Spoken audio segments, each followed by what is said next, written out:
Zohran, Mamdani, what are you doing? Oh, I'm just picking up trash off the floor. What do you think about the rent prices? Rents have become astronomical and are pushing everyday hardworking Americans out of their homes. What's your message to the Indian community? The rent prices are way too high. Very big problem. What about the black community? I come all the way here from Uganda and they shut off my water because I don't pay. Why? No, the African American community.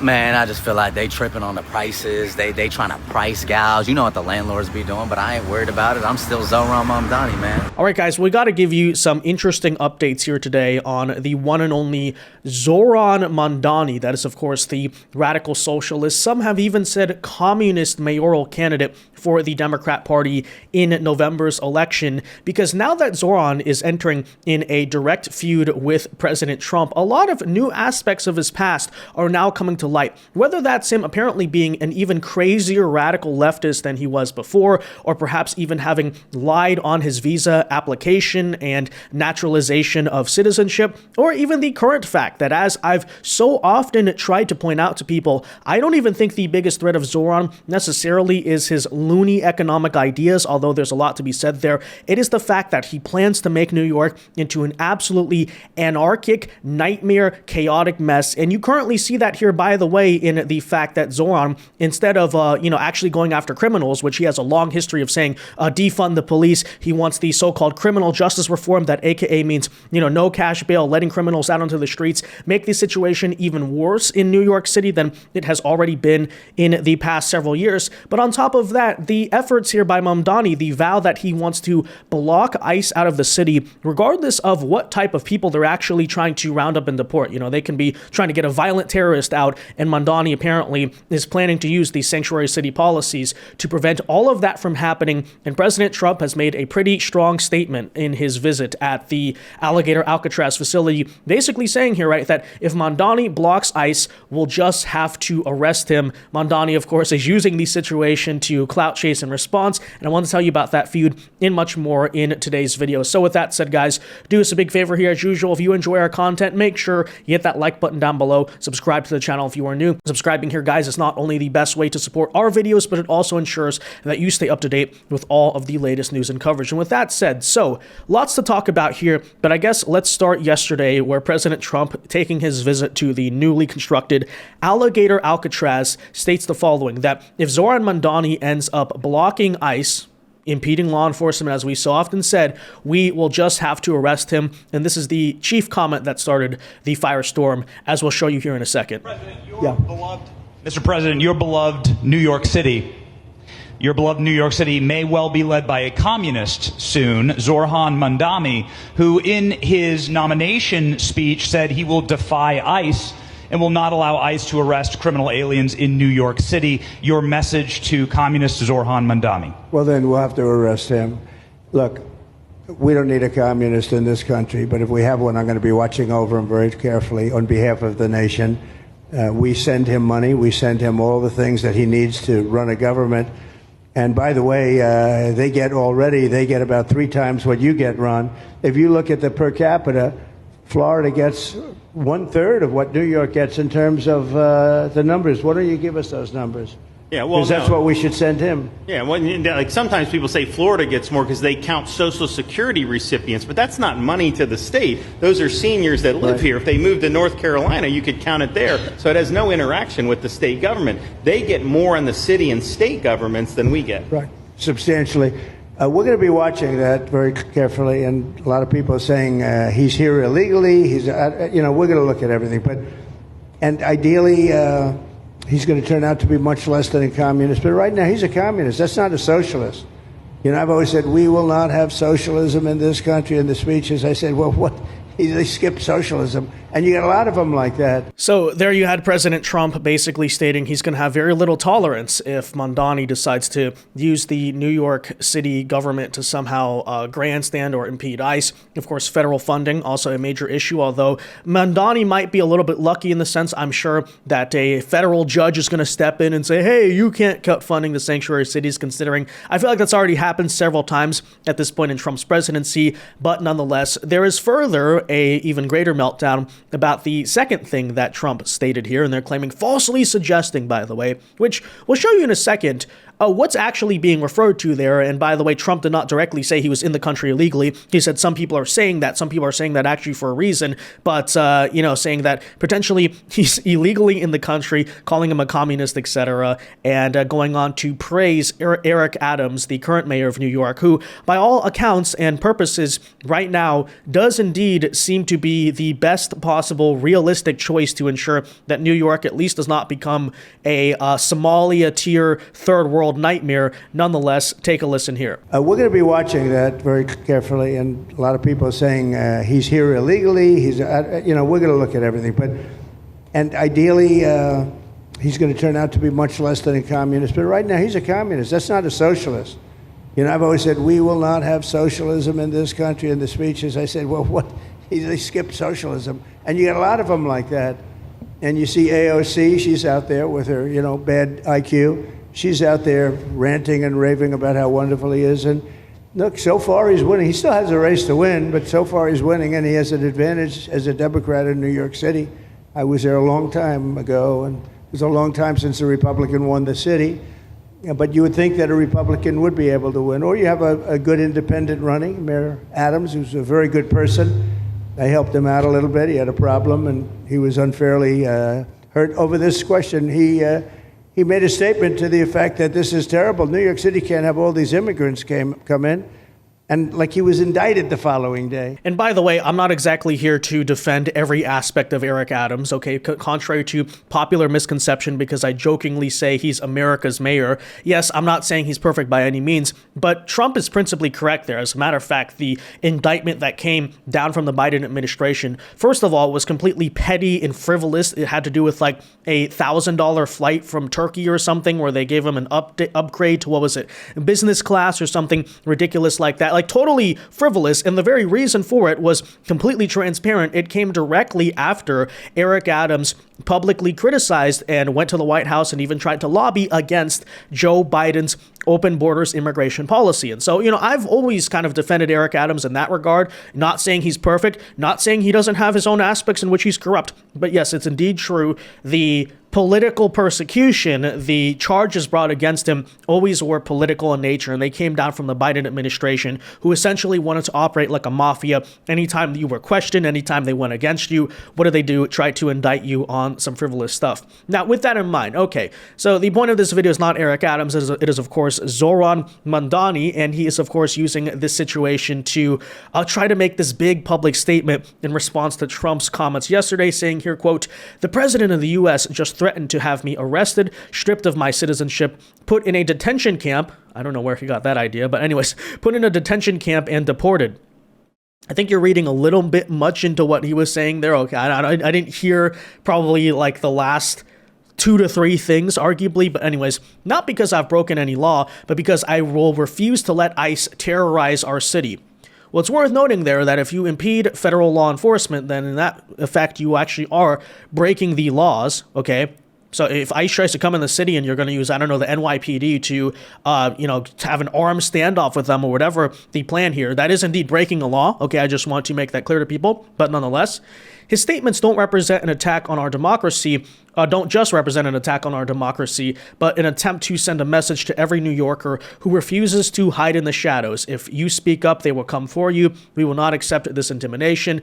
That Trump included praise for Eric Adams and his authoritarian threats is unsurprising, but highlights the urgency of bringing an end to this mayor's time in City Hall at the very moment when MAGA Republicans are attempting to destroy the social safety net, take millions of New Yorkers off of healthcare, and enrich their billionaire donors at the expense of working families. It is a scandal that Eric Adams echoes this president's division, distraction, and hate. Voters will resoundingly reject it in November. And so, there you basically have him trying to use it for political points or whatever. That said, let's actually address this argument of, is Zohran in the country illegally? Because it is true that, he's a naturalized citizen. He's been so for only 6 to 7 years, which is frankly not a lot when you consider someone that's, pursuing political office.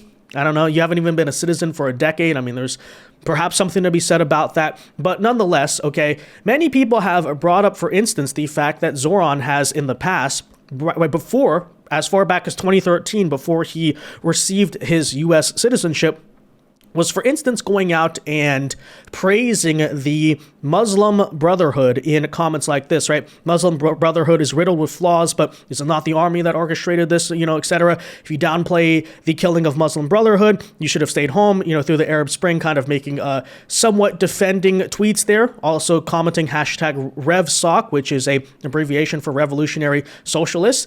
And as is pointed out here by New York City Councilwoman out of the District 19 of the Queens, Vicky Palladino, she's stating here, and this is a point, by the way, prior to being naturalized, Zohran openly praised the Muslim Brotherhood, a designated terrorist organization. If our immigration system had properly screened his social media as they're supposed to, he would have been denied citizenship, because after all, those types of comments are generally disqualifying, especially on an application where you check no, and the point here is what? He actually lied on his citizenship application by saying, okay, so you have these types of questions, right? Have you ever been associated with a communist or totalitarian group? Have you been associated with terrorism? Have you defended or praised or done anything in that regard? Of course, he answered no to all of those things.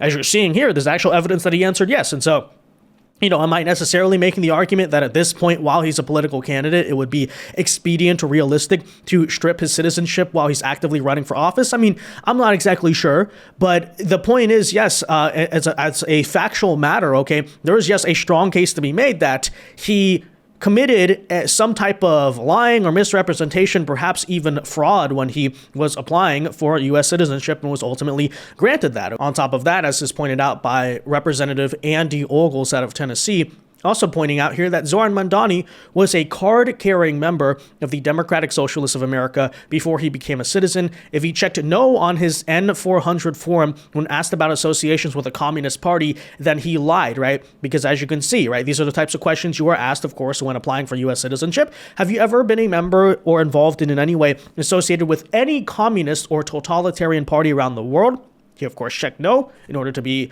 eligible here. Advocated and supported and promoted any of the following, or been a member of or involved in any way, any associated group or anywhere in the world that advocated for any of the following, right?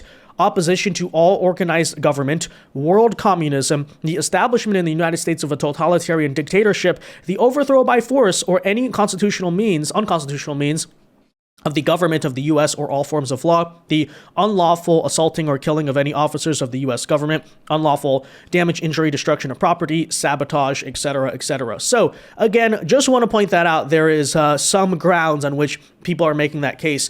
Nonetheless, moving on here into the current substance of the race, many people are also starting to point out, first of all, the flaws with some of Zohran Mandani's current so-called economic proposals. New York Mayor Eric Adams, for instance, recently just put out here saying, quote, that Zohran Mandani's plan for government-run grocery stores is built on $140 million in subsidies that don't exist. Why? Because he misread a website. This isn't just sloppy, it is reckless. Well, gee, you don't say his loony economic ideas actually are not grounded in any realistic goal or reality? As a matter of fact, I would venture to guess very few will actually be implemented in that regard if he is elected the mayor, but maybe some of these social policies, as I will once again say, have an even greater impact. But that's, first of all, number one. Number two here, though, is that as people are starting to dig up, as of course they will, right, some of the older videos of Zohran and his past political affiliations, much like you saw with the Muslim Brotherhood and YDSA stuff, you start to see some of the most loony things you will ever hear. For instance, Zohran, by the way, on the accusation that he is a communist that a lot of people have been pointing out, right, not just a socialist, but a communist. Take a listen to this old video from just a few years back as he basically admits to being as such, right? Part of the actual intent of like socialism and the Marxist train of thought is it's supposed to be sort of a bridge to communism. But on top of that, here he is on camera basically admitting here, saying that his end goal is doing what? Seizing the means of production totally, but he basically wants to use his current brand of socialism as a transitionary thing to convince people ultimately that communism is good. And again, if you don't really believe me on that front, here he is on camera saying that, explaining that, like, basically to other far leftists that, look, I'm the Trojan horse. We're going to kind of start with the socialist thing and we're going to move on. Take a listen here for yourself. And it really kind of begs a question as to how once he's fully kind of exposed as to who he is, perhaps maybe how some older, even Democrat voters in New York City will react in November. Nonetheless, though, take a listen. What the purpose is about this entire project, it's not simply to raise class consciousness, but to win socialism. And obviously raising class consciousness is a critical part of that. But making sure that we have candidates that both understand that and are willing to put that forward at every which moment that they have, at every which opportunity that they're given. We have to continue to elect more socialists, and we have to ensure that we are unapologetic about our socialism. There are also other issues that we firmly believe in, whether it's BDS, right, or whether it's the end goal of ceasing the means of production, where we do not have the same level of support at this very moment. And what I want to say is that it is critical that in the way that we organize, in the way that we set up our work and our priorities, that we do not leave any one issue for the other, that we do not meet a moment and only look at what people are ready for, but that we are doing both of these things in tandem, because it is critical for us to both meet people where they're at and to also organize for what is correct and for what is right, and to ensure that over time we can bring people to that issue. The ramifications of victory here is the difference between life and death for so many of our brothers, sisters, and family beyond the binary across this borough of Queens. It's the difference between having cash bail anymore or not. It's the difference between having sex work be decriminalized and not. And with every battle that we fight as socialists, we need to remember what the stakes are and ground ourselves in them, and why those stakes are important and critical to us as individuals. This guy is such a lunatic. So worth noting there, he once again endorses the idea of abolishing cash bail, which has already been done on a level in New York and has been a complete unmitigated disaster. Okay, you've seen countless headlines, countless stories throughout the years where someone gets released on no bail and does what? Goes on to commit perhaps even worse crimes. A lot of murders in New York City have actually directly happened because of this exact policy. And that's why I've been repeating the statement here by saying that arguably, right, the number one attack line to use against Zohran in November, especially in a Democrat city, is not just to call him a socialist or even a communist. It's to make the very pragmatic, direct approach even to liberal voters, even to Democrats who themselves, you've seen in some recent elections, are not really a fan of what's been happening in that regard, that Zohran Mandani is a pro-criminal candidate. He is going to absolutely unleash, and it's true, by the way, probably the most direct result of his mayorship, because, whatever, there's a city-run grocery store, okay, I don't know, fine, maybe that's going to cause its own issues, but the most direct effect that people are going to feel is that the lunatics on the subways, for instance, just got doubled in their concentration and density. Crime rate is going to go through the roof because of these ridiculous, left-wing social policies, etc. And, of course, that is worth noting there. But on top of that, it's also worth noting, yes, on the communist front, that he basically admitted in that very video there that, yes, I'm basically a, pragmatic Marxist, right? That is indeed the end goal, but we have to push to it strategically. And, of course, winning this election, according to him, is, I think this was the last time he was running for mayor, by the way, but still, nonetheless, winning the election is his path to being able to do so. Of course, people have also brought up, for instance, I think he's currently running on the policies of some type of rent freezes for a small portion of city rent controlled apartments already. And I'm sure, rent control is probably going to be a big major aspect of his political agenda, despite the fact that repeatedly in city after city and country after country, time and time again shows rent controls fail, whether that's in Argentina or many places in Europe. Barcelona as one example, with all the problems they have with tourists. They tried to do rent controls. Guess what? Did it fix affordability? No, absolutely not. But of course, why not try that in the U.S.? That's a super bright idea. I'm sure it's going to go over so well for New York City, despite, again, its repeated track record of failure. Nonetheless, apparently he's not just saying that, right? Old videos have come up of him talking about the fact that he wants to buy up the housing on the private market and convert those properties into communes. Literally, that, okay, this is kind of the weird 180 interesting, kind of circle of it all, is that how is this all that different from what BlackRock is doing, right? BlackRock, the sort of evil face of the worst aspect potentially you might have of what you might call capitalism, even if you want to argue it's not really that. What are they doing right now? buying up private real estate, private market, and then forcing people to turn around and rent. Well, now, right, Zohran is basically saying that he wants an agenda to buy up all the private housing and then convert those properties into government-run communes where you will come into us, you will live in the Z-pods, etc. I mean, this guy really is just such a lunatic, and I fully encourage Eric Adams and others ought to be using these clips right here as literal campaign ads themselves, because they really do speak for themselves, this absolute lunatic. But take a listen here. Go further toward the Vienna model. We'll have to go beyond the market. We can establish community land trusts to gradually buy up housing on the private market and convert it to community ownership. We can give tenants a right of first refusal to buy out their landlords when buildings go up for sale. And we can fully commit to a new era of social housing, ending subsidies for luxury housing development and using our wealth to build beautiful, high-quality social housing projects that offer good homes and strong communities to everyone.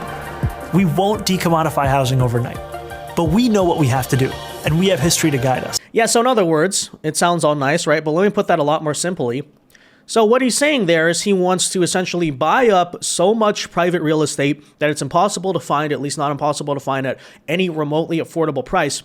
And the purpose of that is to essentially force everyone to end up living in, you can call it whatever you want. You call it a commune, whatever nice, like John Lennon Imagine style title you want to put on it. But essentially what it is public housing, right? Have everyone live in Section 8 and come with all of the problems, all the ridiculous nonsense that you have to deal with there, but at least it's free. Never mind the fact it's being forced down your throat. That is what he was saying in this admittedly older clip, but still nonetheless, not exactly stuff that's going to go over well in the election itself if the attacks against him are done and weaponized effectively, which it still remains to be seen whether the Democrats will, of course, follow through in that regard.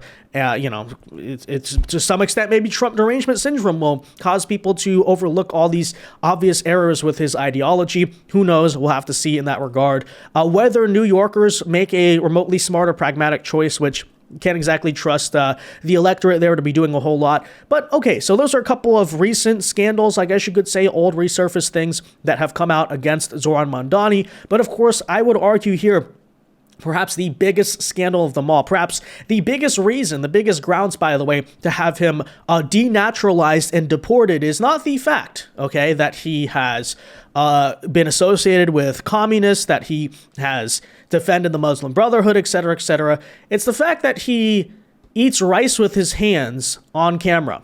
Okay, and a lot of people are bringing this up like, what the heck is going on here? Apparently, this is supposed to be some type of pandering to someone who apparently they, in certain parts of the world, they eat rice with their hands, as you can see here, right? This liberal is going out and saying, you eat chips, fries, burgers, pizza, chicken with your hands, but rice is a problem? To which I say, yes. Literally, yes. Who eats rice with their hands? Okay, as I said, that should be a deportable offense right there. And by the way, I like to think I have some credibility on this matter, being, of course, obviously Asian. I'm not sure who invented rice first around the world, but it's kind of associated with us. Let me say, we don't eat rice with our hands either, okay? That is barbarian. I don't know who does it. I don't know who does, but it's a savage practice, quite frankly, okay? You at least eat rice with some type of utensils, okay? Whether it's a spoon, whether it's even chopsticks, what kind of, yes, barbarian eats rice with their hands? That is utterly disgusting, and again, that should be disqualifying for the mayorship alone, on top of the communism, on top of the pro-crime policies, etc., etc., but there you have it. Anyways, Donald Trump is basically declaring war in this regard. He went out here and said that, quote, as president of the United States, I'm not going to let this communist lunatic destroy New York. Rest assured, I hold all the levers and have all the cards. I'll save New York City and make it hot and great again, just like I did with the good old USA.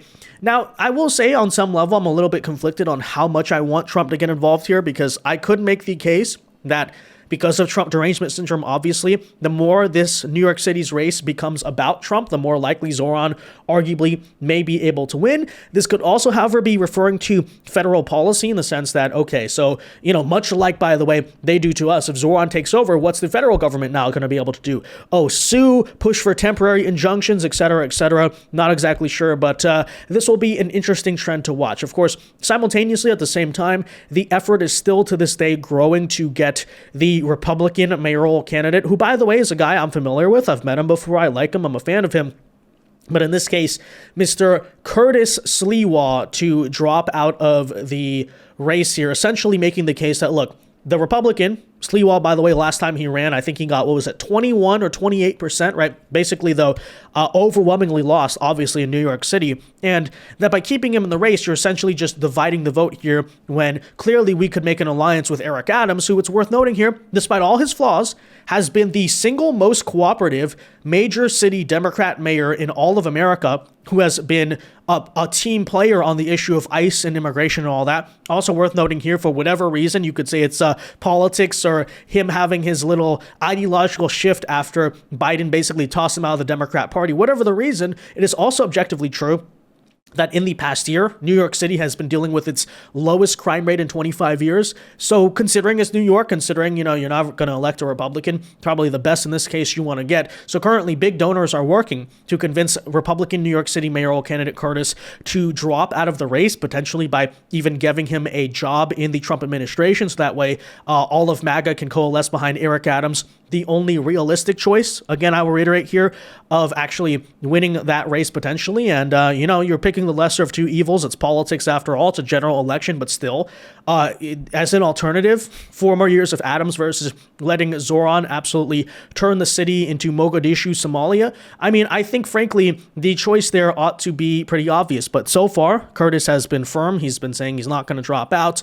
If you want to make a deal or something, I'll say go for it. I think that the decision to stay in, as much as I like him, ultimately in the end would be selfish, because you're basically proving, I don't know, maybe you prove a point, but you're basically handing the city over to Zohran because, again, no chance of winning there. So we'll see what happens. I don't know in that regard, but that's going to be another major aspect to watch here, because if Curtis does drop out, that gives Eric Adams a huge significant advantage. If not, if he stays in the race, then I would have to say you're almost virtually guaranteed that Mamdani is going to be the mayor of New York City. So we'll keep an eye on that. But with that said, guys, let me know your thoughts on all of this in the comment section down below. What do you think of the current feud between Trump and Mandani? Do you think that Mandani is ultimately going to be winning the New York City race? Because that's, I think, a question we still have to wait for in November. Let me know. Be sure to leave a like on this video, subscribe if you are new, and until next time, God bless and peace.